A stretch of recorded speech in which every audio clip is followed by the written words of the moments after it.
Hi everyone. Hope everyone's going okay. Lovely to be here. I just want to say from the outset, I am having some internet troubles. So there's actually no internet in my area. So I'm just sort of hotspotting off my phone. So but I have Stacey on standby, just in case she needs to jump in and rescue the situation. But tonight is nothing too groundbreaking. It's not like you're going to be hearing like brand new information that you really need to, be hyper vigilant about learning about. What we're going to be doing tonight is we're going to be just going over the criteria for assessment 3, like do a check-in, just see how everyone's going, and then just go over assessment 3. Now, I won't be talking in great detail about assessment 3 purely to respect those students that have already submitted. And so, but we'll run through the criteria one last time and just, take any last minute sort of clarification questions, but I don't want to spend a lot of time on the assessment item because, I'd feel sorry for students that have submitted and go, oh no, I wish I had have known that. I want my assignment back. So we'll just go over the criteria in a bit of a general way. And then I would like to just talk to you about this intensive and highlight, just do an overview of the itinerary and just make sure that I can answer any questions or seek any clarifications in regards to the up and coming intensive, which is just around the corner. So, but before I do, I'd just like to do an acknowledgement of country and would really like to acknowledge the traditional custodians and landowners on all of the places where we are all living and working within, and of course pay our respect to elders past, present and emerging, and extend that respect to any Aboriginal or Torres Strait Islander people that might be in this meeting this evening. And would like to just acknowledge that in the area that I'm living, the traditional custodians are the Yunganbay, the Jagera, and the Yurugabal peoples. All right, well, without further ado, I'm just going to start with a check-in. How are you? It's week 10 and you've still got an intensive to go. And you've got an assignment due next week for this course, which I'm sure you've got assignments due for other courses. So I'm just going to do a quick check-in. How are you going? Are you okay? You're sort of feeling like, oh, the end is in sight. I've got this, or I don't know if I can make it. I'm so tired. Yeah, good, Alison. The end is in sight. Yeah, Amy, I can understand you're exhausted, but glad you're coping. It's sort of, to be honest, I find like for students, and even for us as lecturers and conveners, you get to about week 7 or 8 and you're just sort of like, oh, this is getting really quite hard. And then when you get to week 10 and 11, you're like, the end is in sight. I think I've got this. I think it'll be okay once you can sort of see that end point. So I think we've passed that really tricky bit because we can see that it's coming to an end, but it's still tiring. And Amina, you're saying you're exhausted. Yeah, overthinking easily happens. And that can happen when you are exhausted. Yeah, you tend to ruminate a little more. All right. So what I'm going to do is just go through quite briefly. I'm going to go through the criteria, each of the criteria for this particular assessment item. And it's totally okay. Be honest, no judgment. Have you all made a start, or who's made a start, or who hasn't made a start? It's totally okay if you haven't made a start, but just wanted to get a sense of where people are up to in regards to this assignment.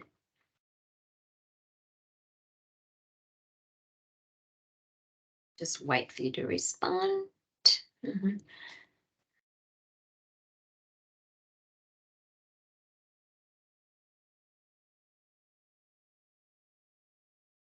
Okay. Yep. Great. So you've made a start. Good. All right. That's good to hear. Yeah.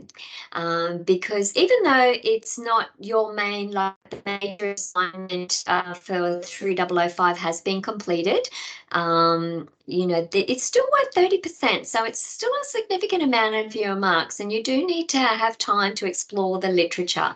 So I'm glad to hear that you've all made a start. And Amy, you're saying that this is your last assignment. Okay. Oh wow, look at you go. Good on you. All right. Well, by next when this is submitted, then you can woohoo. You can jump for joy. All right. So this particular assignment, as you know, it's due next Thursday evening, and you are to imagine that you are a social worker working in a mental health agency, and your role is to support your clients with their psychosocial needs. And so your supervisor has asked you to do a bit of research about a particular mental health condition, has given you a choice of 4 health conditions, and you're to follow some requirements to research this. So these are the 4 choices. You can't choose anything else but one of these 4. And the very first part of this assignment is to go to the DSM-5 TR, which is you have a link on the 3005 site. So if you go to assessments, go to assessment 3, scroll down, you'll see there's a video where I talk about the assignment and what's expected. And then underneath that video, you'll see that there is a link to the DSM-5 TR. So you're to go straight there, and you're to have a look at the DSM-5 TR explanation of the disorder that you've chosen, and then reference accordingly, but not just a copy and paste. You are to try to summarize in your own words as best as you possibly can. However, we as markers do recognize that some of the words you might use will be similar to what is in the DSM-5. But we do want to see an attempt of you trying to paraphrase the descriptions there. Then once you've done that, and the reason why you're doing that is because when you work in mental health, even though the DSM-5 TR is not perfect by any means, and there is critiques of it, it is the main go-to document when it comes to understanding mental disorders. And so nearly every practitioner that you will encounter in mental health will have a copy of the DSM-5 TR or will know about the DSM-5. And so you need to be familiar with this document, hence why it's in this assignment, in this course and part of your assignment. So once you've done that, then you need to consider the treatments, and you're to consider both pharmacological and therapeutic. And so as we've talked about before, you don't need to go into great detail when it comes to pharmacological. Like you don't have to sort of say, oh, a person with schizophrenia has so many milligrams of lithium and so many milligrams of quetiapine or whatever it might be. And you don't have to go to that level of detail, but explain that a person with schizophrenia is usually for positive symptoms or for negative symptoms, or it's usually prescribed an antipsychotic, and you can use quite broad terms, but you do need to demonstrate an understanding of the medications or the types of medications used for the disorder, because all social workers, even though we're not medically trained, all social workers are very interested in this because it has such an impact on other domains, other psychosocial domains. So having an understanding of the medications is really important for all social workers working in mental health.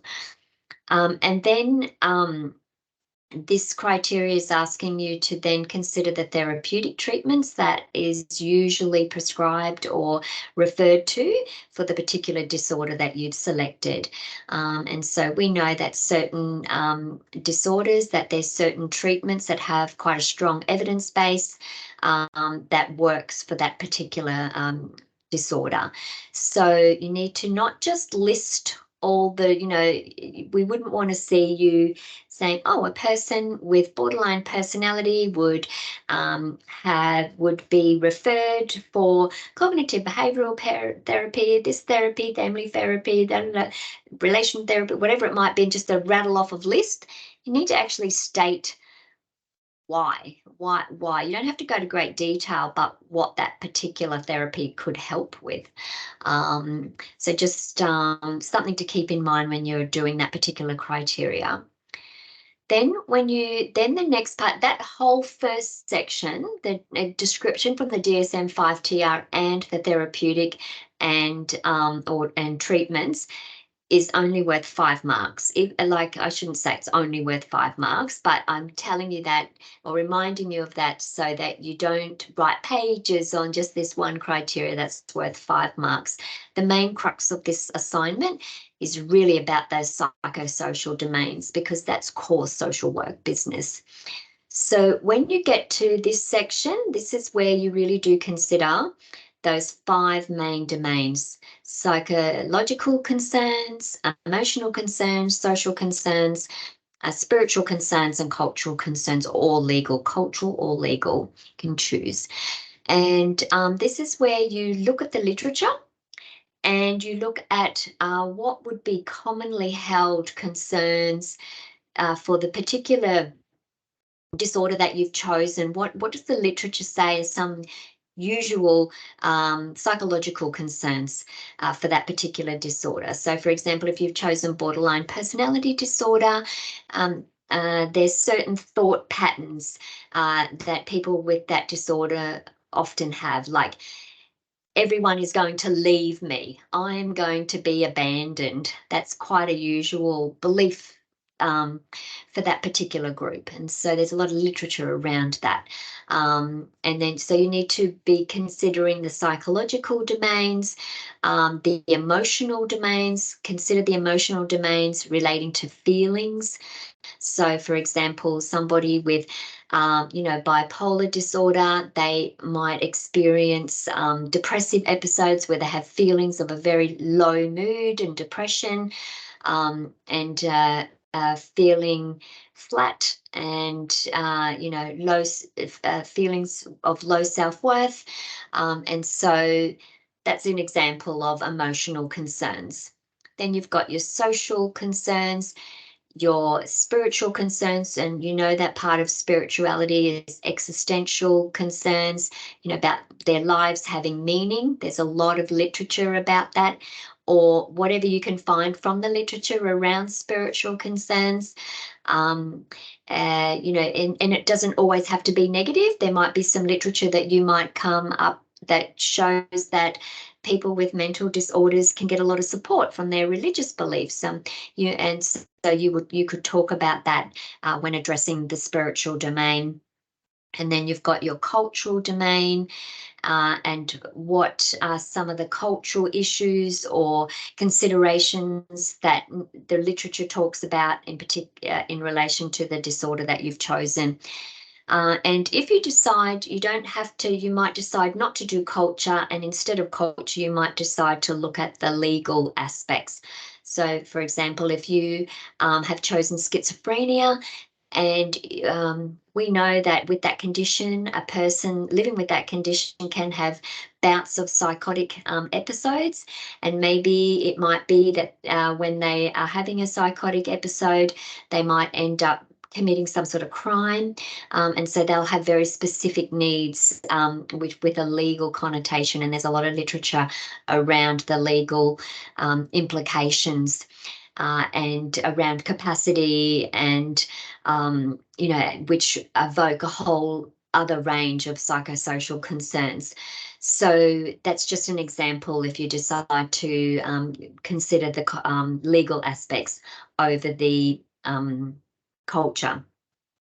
And then, so that's worth 15 marks. Now, it's really important for you when you're doing this particular part of your assignment to really consider how the domains intercept with each other, or how they influence each other.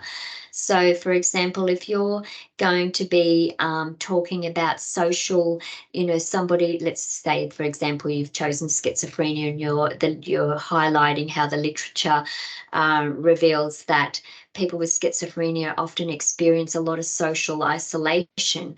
And so because of that social isolation, they have experienced feelings of loneliness, or they start to doubt about, or may have concerns about their value in society. And so you can see how one domain will spill over and impact on another domain. So, an issue with the social domain will impact on the psychological domain, or as well as the emotional domain, and how they all influence each other.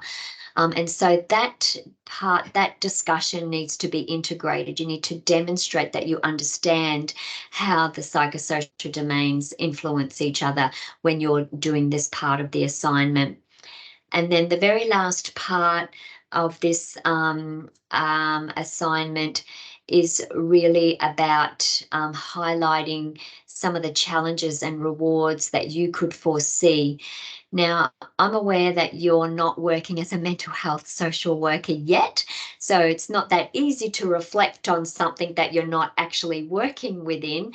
But by now, in your third year of study and all of the content that you've learnt in 3005, you've certainly got a sense of what potentially could be some challenges that you might encounter based on, the guest lectures that you might have heard about, or just looking at the videos on the 3005 site, or listening to my lectures.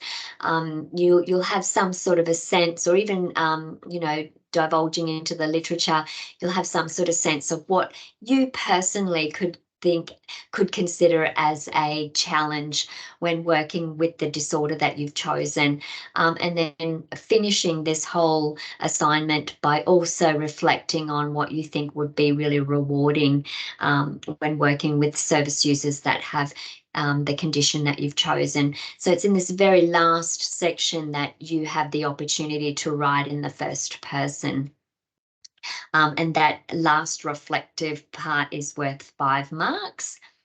And then we all have the last remaining 5 marks for scholarship, hoping you'll aim for around 8 references approximately that you will reference in APA 7.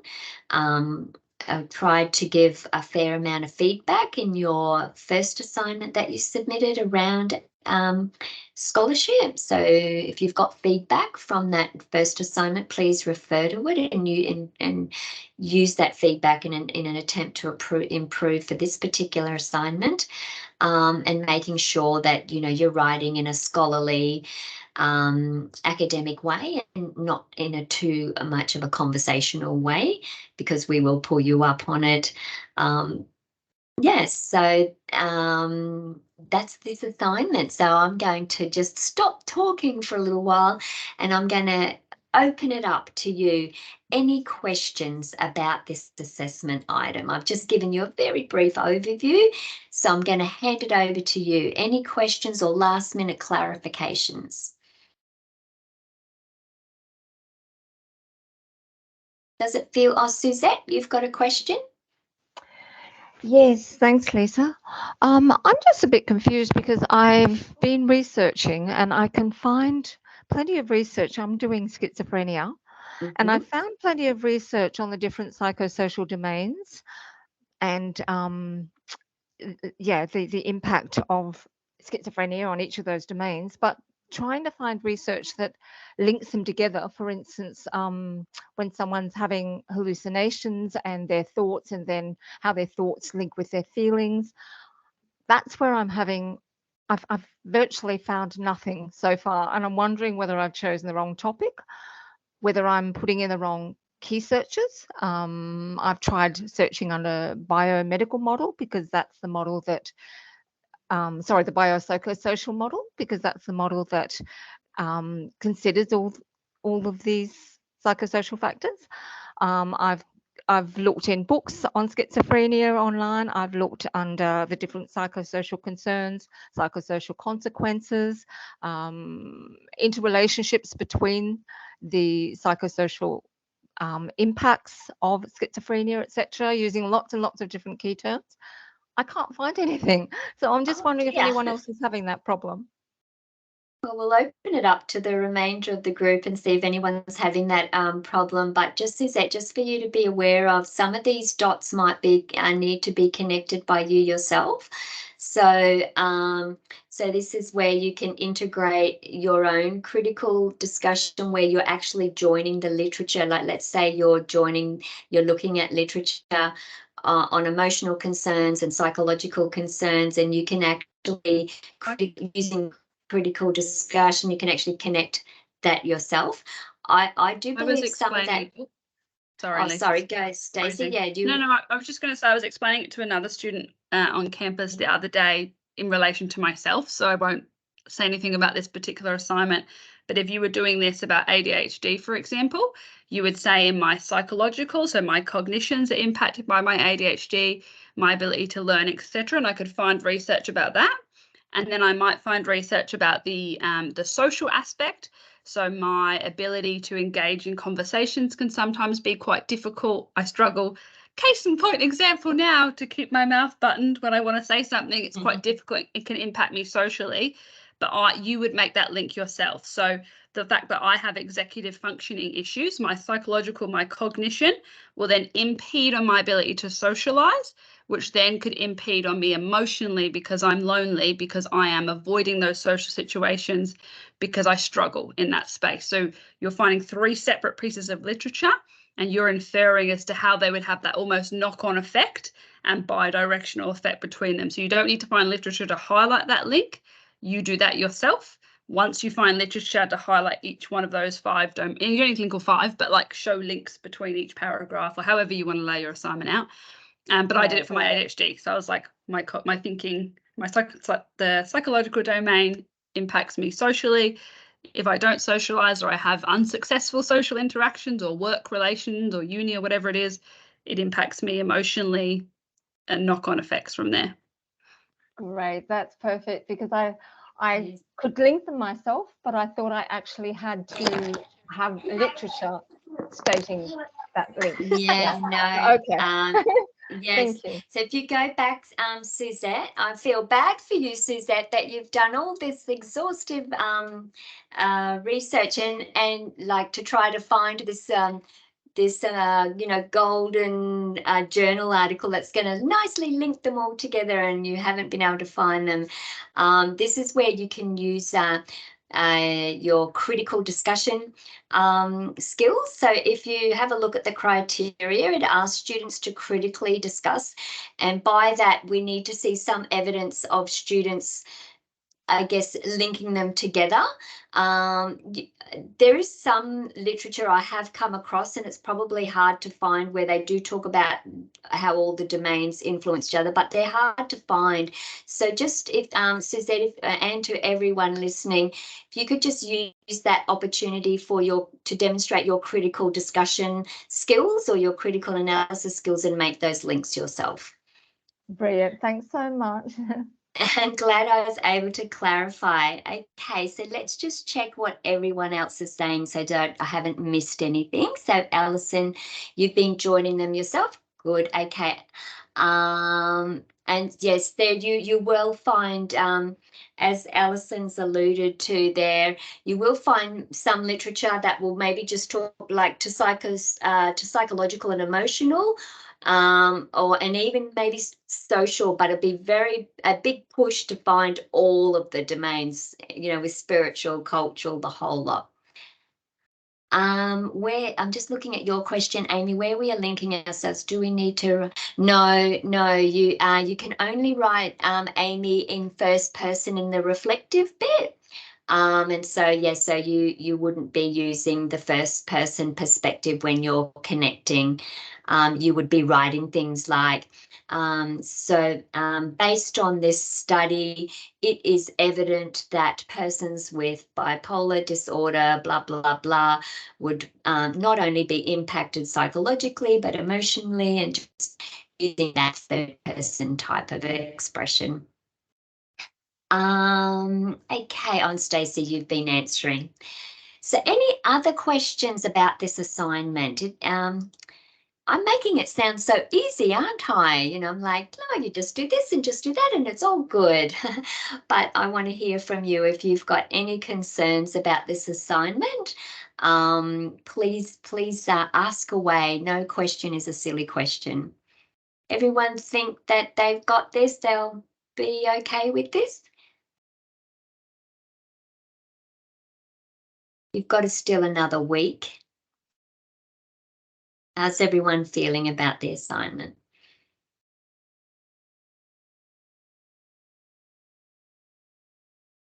I'll just give you a couple of minutes just to see if anyone's typing me any questions. Sorry, Lisa. Oh, yes, ask It's away. me again. Yeah. Sorry. No, don't be sorry. We want to hear from you, Suzette.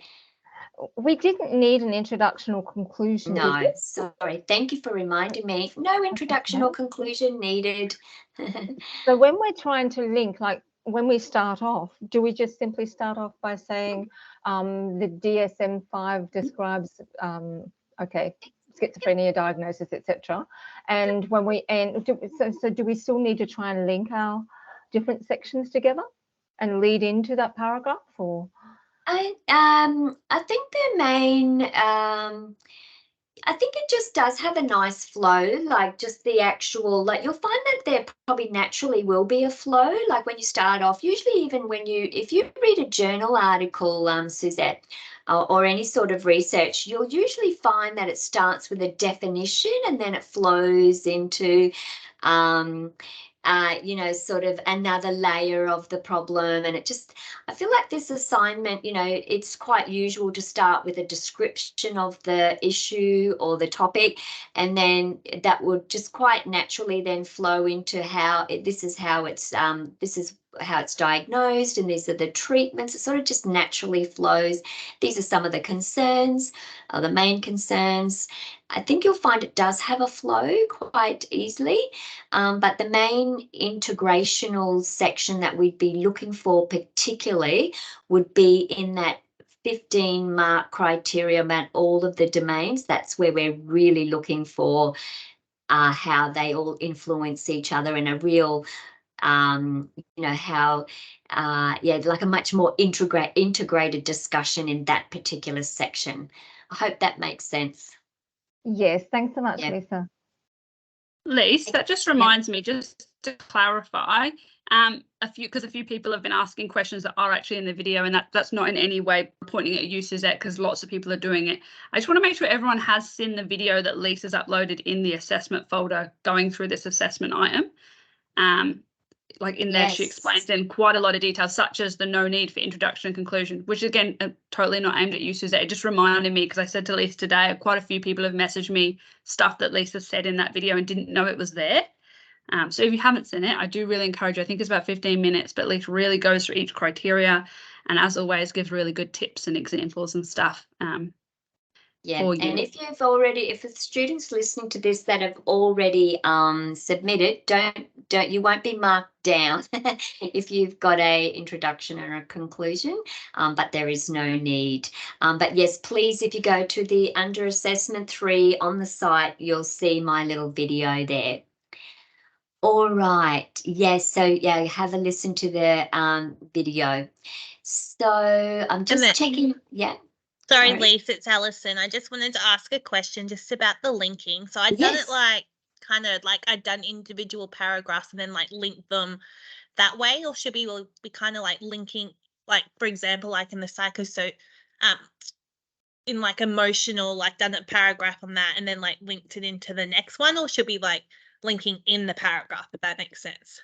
Yeah, no, that sounds, I don't want to be too prescriptive and say, no, don't do it like that or do it like this. You know, what I'm seeking is, so what some students do is they might do one paragraph on each one, you know, they might highlight the literature, but then they might have an additional paragraph that really talks about how they all influence each other.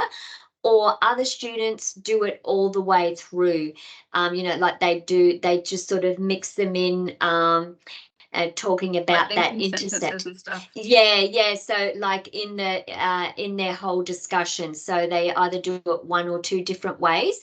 The important thing is to demonstrate that you've really critically thought about this and that you really understand really well how those one domain will impact on another or multiple others, and how what that looks like for that person with that particular condition. And you might even throw some examples in there if you don't have to, but you might to demonstrate your understanding.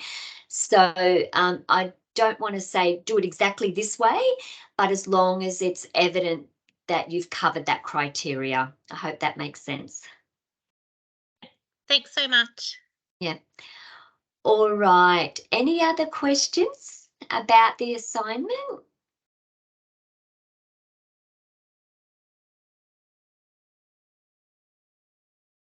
Because we can talk about the intensive now for a little bit, but if you feel like you want to come back, I'll just make sure I haven't got any more slides about that.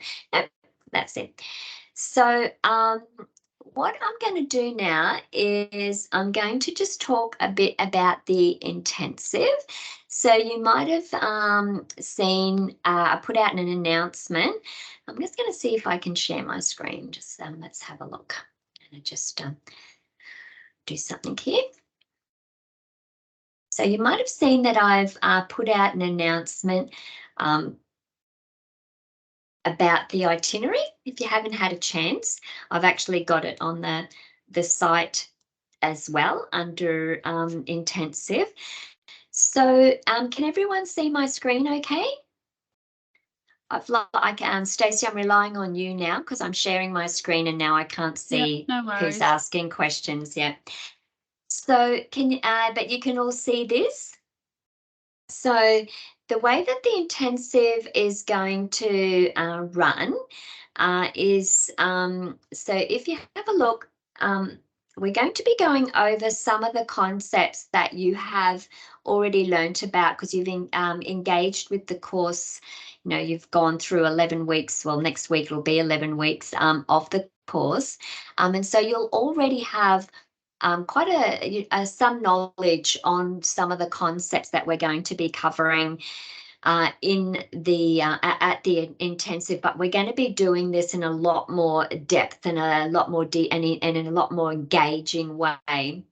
So, for example, and then we'll have quite a number of guest speakers engaging with you and giving you the latest information from the field. So we've got practitioners from the field to come in and actually engage with you, and you can get to ask them questions and to teach you certain skills.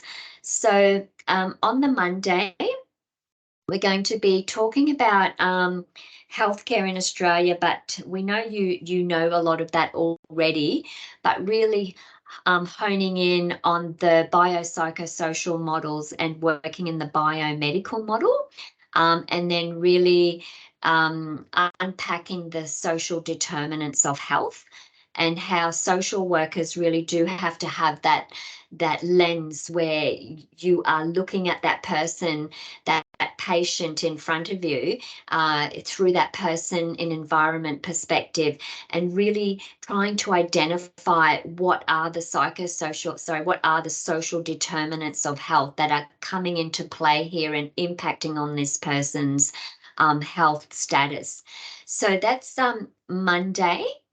Then and then I'll go to the afternoon sessions after. So all the mornings from 9 through to 12:30 you'll have breaks, but from 9 to 12:30 you'll all be together and then in one lecture hall, and you'll break out into smaller groups in the afternoon. In the second day, we'll be talking about social work in hospitals and working as in a multidisciplinary team and some of the challenges around that and what you need to know about that.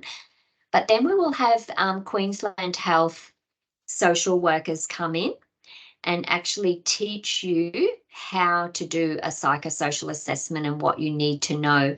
Now, I know that you've already had an assignment involving a psychosocial assessment, the Queensland Health one, but this will give you a lot more detail, a lot more depth, and a lot more tips on what you need to know if you want to be a hospital social worker, and particularly how to undertake a formulation, a clinical formulation.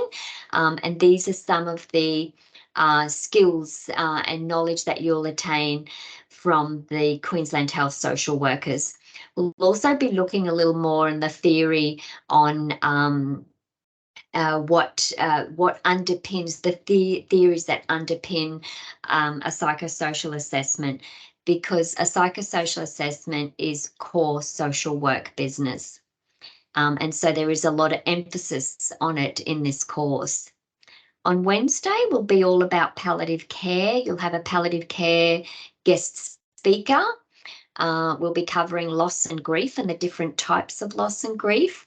We'll have a guest speaker on voluntary assisted dying come in and talk to us about what it's like for social work on the front line to work with voluntary assisted dying. And then we actually have another guest speaker giving a brief discussion on initiating conversations with families about organ donation. And so it's quite a lot of sensitive, heavy content on that Wednesday. And so there will be, we will be doing that as safely as we possibly can, and making sure that we, students are debriefed. But this is all really important for any social worker entering into healthcare practice to know about. And then on Thursday, we will be unpacking the Mental Health Act. We have an expert come in to teach you about suicide risk assessments and what you need to know to assess for suicide risk. We'll be having another guest speaker come in and teach you about the recovery model and all the latest shifts in regards to the recovery model and what students need to know when working in mental health contexts, some of the benefits and challenges, like sometimes like working with families, some families who have a relative or someone that they're caring for who's in recovery. Working with families can sometimes be beneficial because they can be an additional source of support, but it can also be challenging when it comes to issues like confidentiality, or they have way more expectations of you as a mental health social worker than what you can deliver. And so we'll be unpacking some of the challenges around working with the recovery model and with families and with peer supports within mental health, so that you enter into that practice, or if you're considering that area of practice, that you have an understanding of all the rewards, but also all the challenges as well. We don't want to sugarcoat code anything, and sort of get you to understand the realities of practice. Then on the Friday, we will be looking at First Nations health and mental health, and we have a guest speaker to come and speak to us about mental health in a working with people and mental health concerns from a cultural and linguistically diverse background. And so we will be also covering some contemporary mental health issues.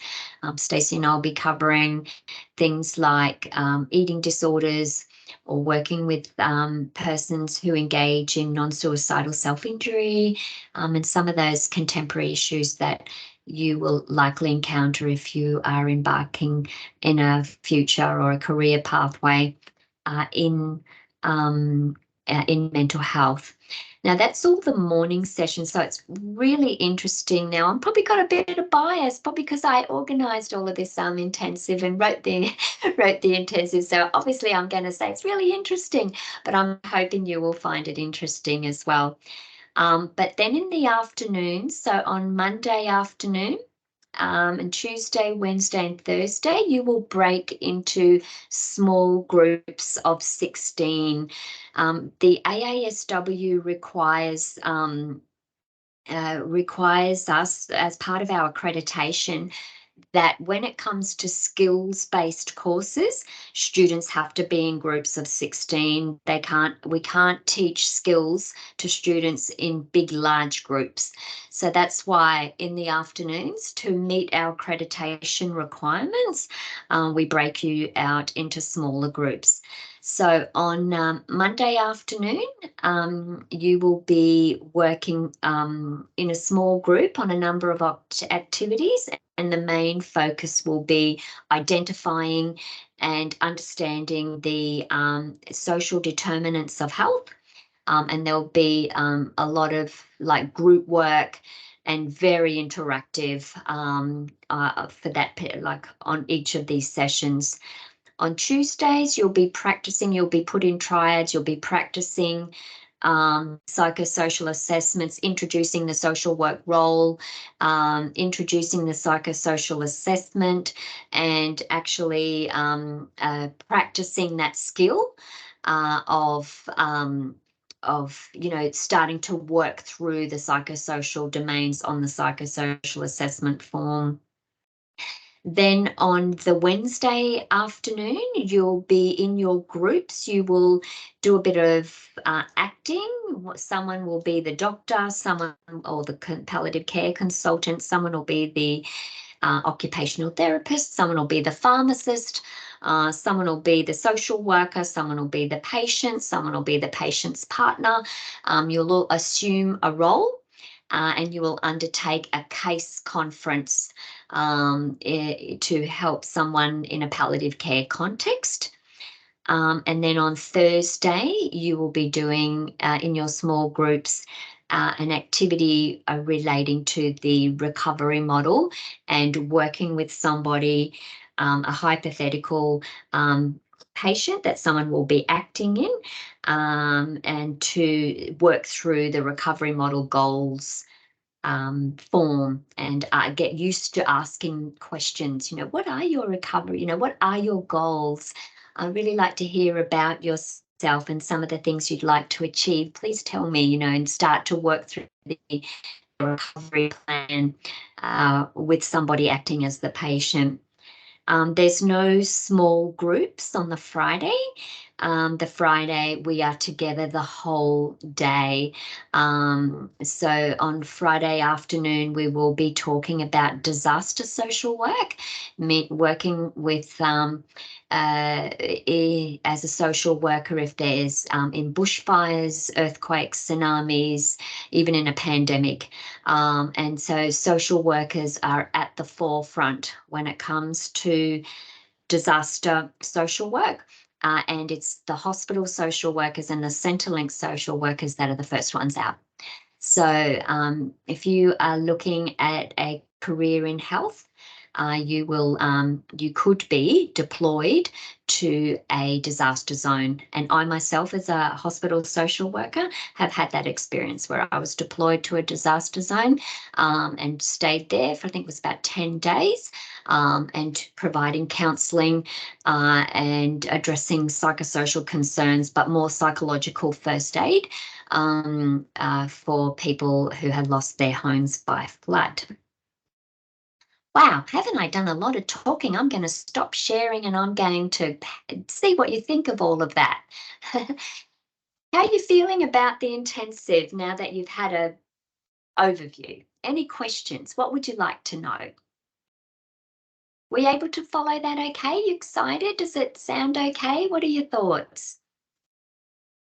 I'm just going to have a drink of water because I've been doing so much talking. I'll hand it over to you.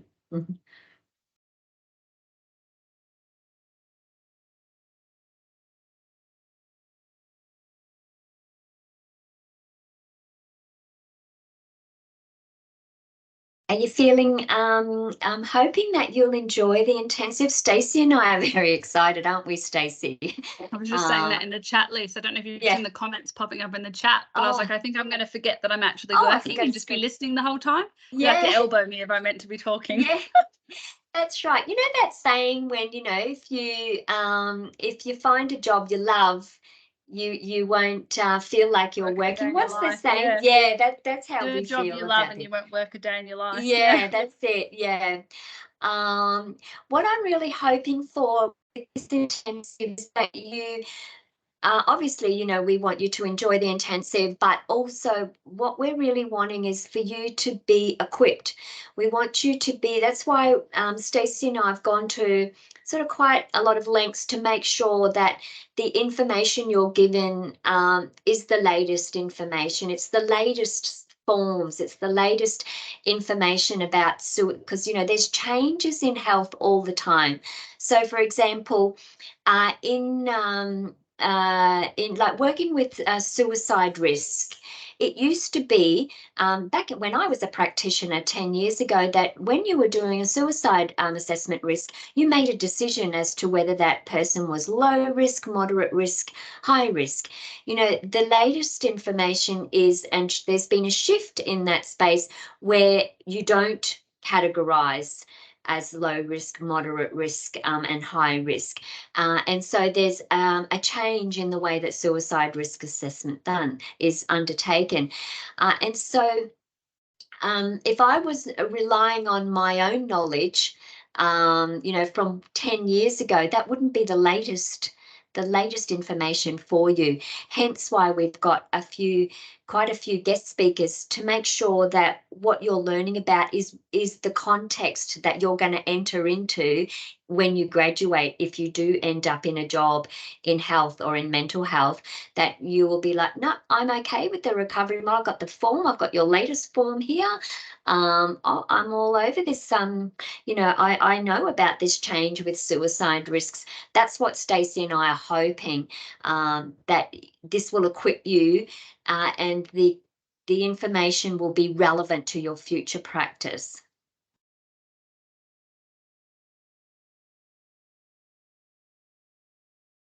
So does anyone have any questions? So what I'm going to just really urge for you now is you'll find next week that I'll start sending quite a few announcements about the intensive. I'll be letting you know who your facilitator is. So there's going to be Stacey will have a group of 16. I'll have a group of 16.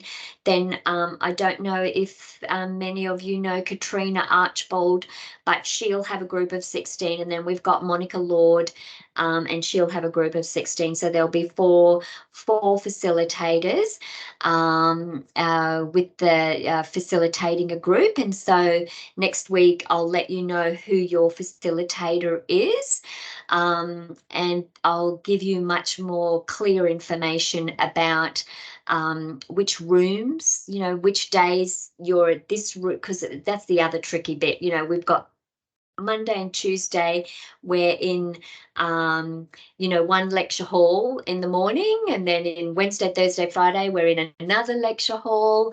So there's a little bit of chopping and changing, and you're in different rooms in the afternoon. So I'll make sure you're very clear about that.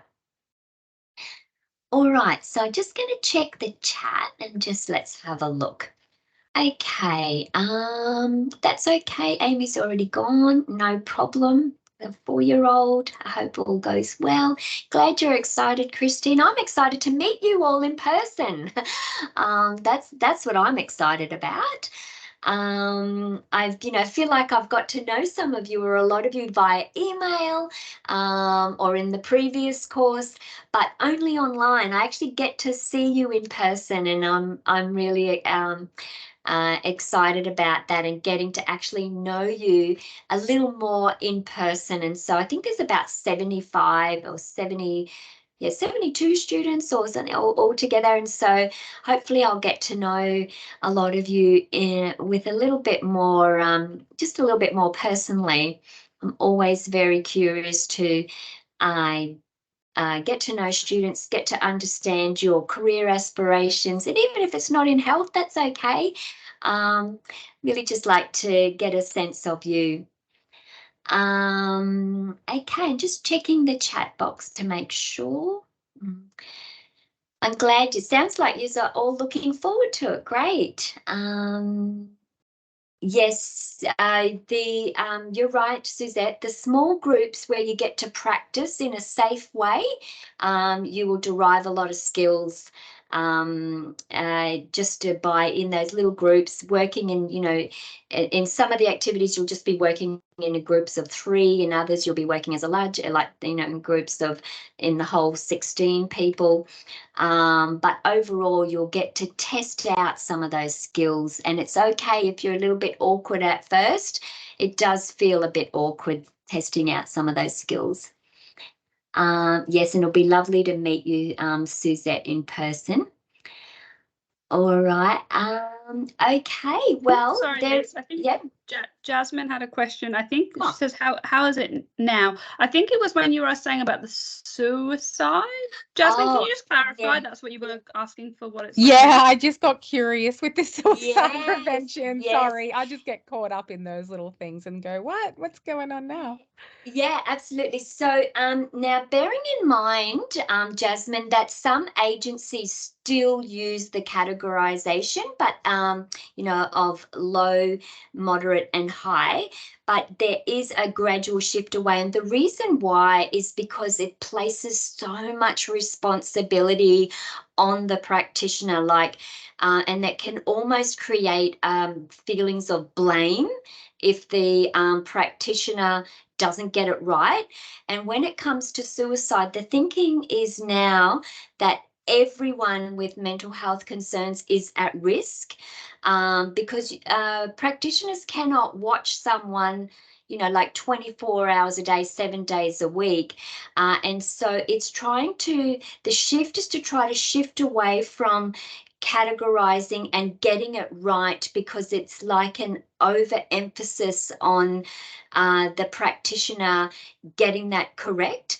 That makes so much sense. Yeah. And so practitioners I've come across practitioners where they've had to have so much support because how can you get in somebody's mind and know exactly what they're thinking? And so it just takes that blame and reduces that high level of responsibility off the practitioner. But the focus is now very much on being very open about suicide, asking questions about suicide, and working collaboratively with the consumer to come up with a safety plan, and putting much more emphasis on collaboratively coming up with ways together to keep the person safe. Does that answer your question, Jasmine? It does. Thank you. And it does make a lot of sense, because I did work with someone who did suicide prevention, and actually, somebody they were supporting did commit suicide. And that just came back to me when you were saying all of that then. And this was quite a while ago, and she felt so much guilt because she was in private practice, and this person had called her the day before. Yeah, absolutely. So it was just, I can see why it would be changing. Yeah. Yes, absolutely. And I've had the same experience myself, where I've been the last person to see someone and then they had suicided, and my notes were subpoenaed by the coroner. And I'll talk about that when at the intensive. And the way, no matter how much support you have, and even though I was going over my notes and over that interaction, and knowing even the coroner said this social worker went above and beyond, what a normal social worker would do to try to help this person, but still you feel terrible. And so this shift has been, and luckily it was both the doctor and I that were with this patient. It wasn't just me, it was the doctor and I. And both the doctor and I, we did need a bit of support, because we felt terrible, because we were the last people, to see this person. And so I'm sort of glad that there is this shift to try to move away from that, trying to categorize low, moderate, because there can be this sense of, but the social worker said, or the psychiatrist said, or that they were low risk, and they weren't low risk, and all the emphasis can go on that. So I think it's a positive thing to shift away from that. and not have this overinflated, emphasis on the categorization, and just consider everyone at risk. And the other thing is, it can scare people. I don't know what your thoughts are as students, but it can actually scare people a bit from even entering into mental health, because they can get, practitioners can think twice about entering into mental health contexts, because they're so worried about getting that categorization wrong. Does that make sense? And so there's been movement away from that, and so the lady that we've got coming to talk to us at the intensive, she actually works at the suicide prevention, Griffith University Suicide Prevention Research Unit. That'll be some of the things that she'll be talking about in her guest presentation. Anything else? Is anything in that? I know we're running out of time now, but just anyone want to comment about anything in that itinerary that you're particularly interested in hearing about? Or does it all sound interesting, or you're thinking you're particularly interested in something? Can share with us.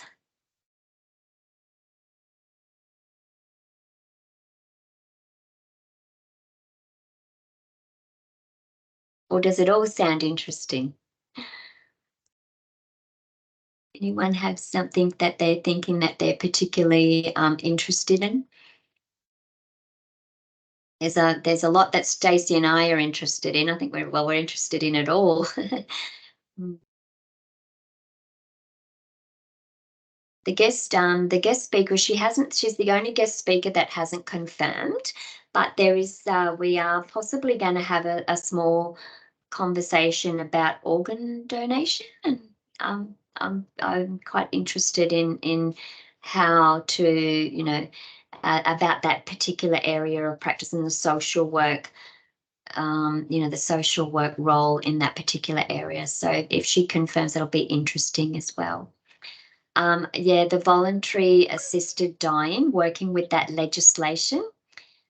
She's actually the guest speaker, Kathy Ray. She's a social worker, and she's actually been really, she's one of the key players in the legislation, in teaching practitioners about the legislation. And she's really excited about coming to meet you. She's already emailed me a couple of times. Yeah. I was Krista, absolutely happy. Krista, you've got your mic on. Sorry, just letting. Okay, so Alison, you're interested in the volunteer and the mental health. Great. Yes, I'm interested. I'm really hoping that's the one guest speaker, Suzette, that hasn't double checked, hasn't 100% confirmed. I'm going to try and slot her in on Wednesday, but I'm really hoping that will come through. Jasmine. And when we talk about, when you learn about the voluntary assisted dying, I'm more than happy to share my own experiences of working with the Queensland Law Commission with our submission. A group of us put together a submission to influence that legislation, to make sure that there were safeguards against coercion, that human rights were upheld. And there was a lot of those recommendations did end up going through. And so it's I'll be happy to share that. And I'm really keen for the guest speaker to talk to you about what it's like being a frontline social worker and working with the legislation, because I can't speak to that. I've been out of practice for a while now, so really keen for you to learn about what that's like. No, it's not weird at all, Jasmine. Will we be discussing women's reproductive rights at all? No, I don't have any content relating to that. Alison, there is so much that we could put in this intensive, and it was actually hard for us to work out what to focus on. But yeah, there is so much more that could have been added into this, but there's no time. It's already quite a jam-packed itinerary for you, and we need to make sure that we've got time for you to actually practice some of these skills that you're learning about. But yeah, no, sorry, Alison, we don't really have any content on that, unfortunately. I would love to have much more time to talk to you about, like have a whole session on eating disorders. But there's no time. Yeah, and just have to just sort of do the best we can with what we've got. All right. Any last minute comments about the intensive? Everyone feeling? So there'll be no more. Oh, Suzette, you've got your hand up. Sorry, fire away. No, that's okay. Sorry, it's not about the intensive. It was just one last question about the assignment that I just thought about. It was just to know, for instance, I've found plenty of research on psychosis, not specifically schizophrenia, but there's some of it's on psychosis. So am I able to use that if it mentions delusions, hallucinations, psychosis? I know you've got drug-induced psychosis, but Yep. yeah. That is, Yes, no, Right. that's totally fine. Because people do with schizophrenia, they have, often long periods where they don't experience any psychosis, but that is part of that condition, is to have, periods of psychosis as part of the diagnostic, part of their, which contributes to them being diagnosed. So that's totally fine. Great, thank you. Any other last minute questions? So from here on, please look out for your announcements about the intensives. All the best with your assignment. It's due next Thursday. You've still got a week. And Stacey and I are really excited to be meeting you in person, as we've said.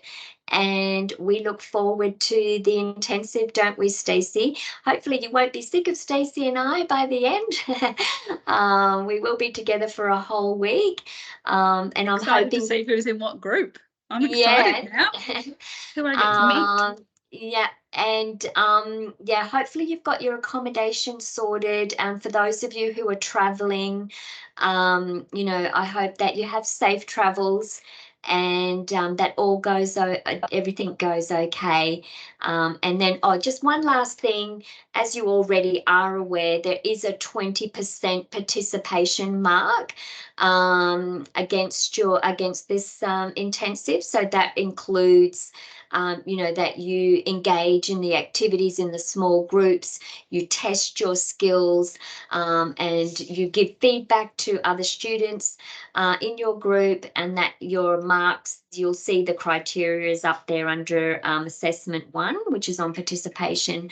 So it is expected that you engage as much as you can, because it's not only just about turning up, it's also about engaging. Thanks, Alison. All right, we will see you all soon, and have a lovely evening, and good luck with the final written assessment for this course. Thanks, everyone. And thanks, you. Stacey. No worries. I'll stop you recording. Okay. Just a reminder, actually, as well, there's no tutorial next week. So this is the last one now. tutorial. This is it. I'll send an announcement out. Yeah. Awesome. All Thanks, right. guys. See you then. Bye.